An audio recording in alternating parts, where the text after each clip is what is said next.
Long ago, in the land of Egypt, God's chosen people, the Israelites, lived in bondage. For generations, they cried out under the weight of slavery.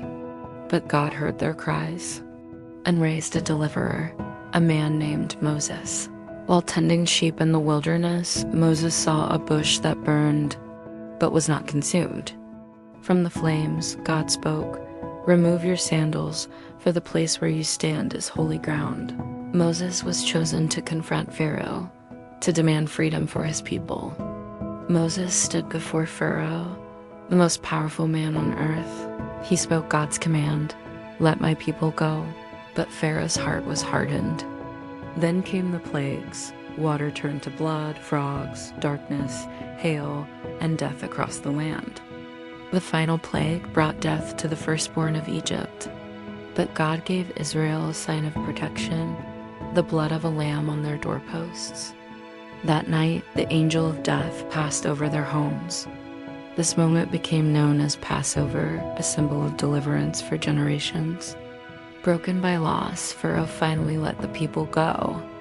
After 400 years of slavery, Israel walked free, led by Moses, guided by God's promise.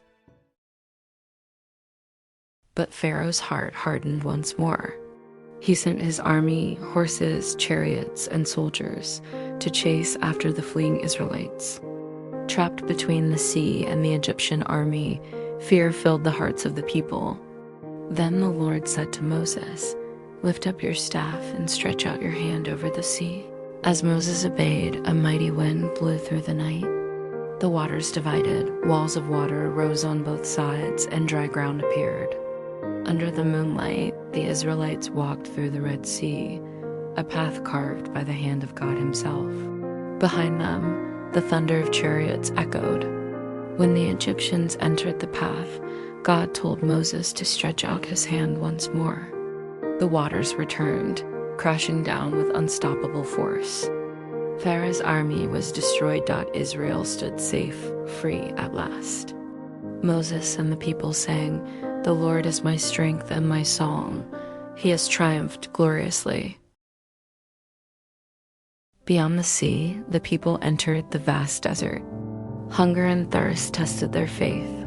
Many doubted, forgetting the miracles they had seen. Then God rained bread from heaven, manna, white as frost, appearing each morning. It was food for the body and faith for the soul. When the people cried out for water, God told Moses to strike the rock at Horeb. From the stone poured living water, a symbol of divine provision. By day, God led them in a pillar of cloud. By night, in a pillar of fire, a reminder that his presence never left them. Even in the wilderness, the people were never alone.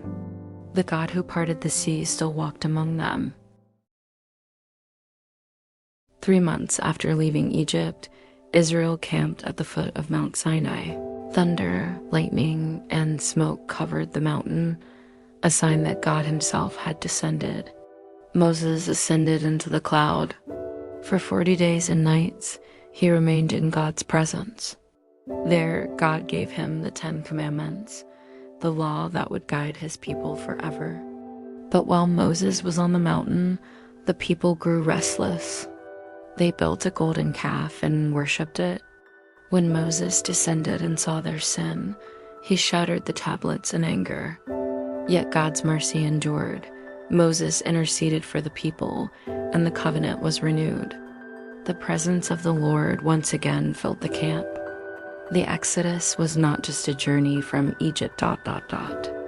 It was the beginning of a divine relationship between God and his chosen nation. From slavery to freedom, from despair to faith, the Exodus reveals God's power, patience, and purpose. This is not just history, it's the eternal story of deliverance.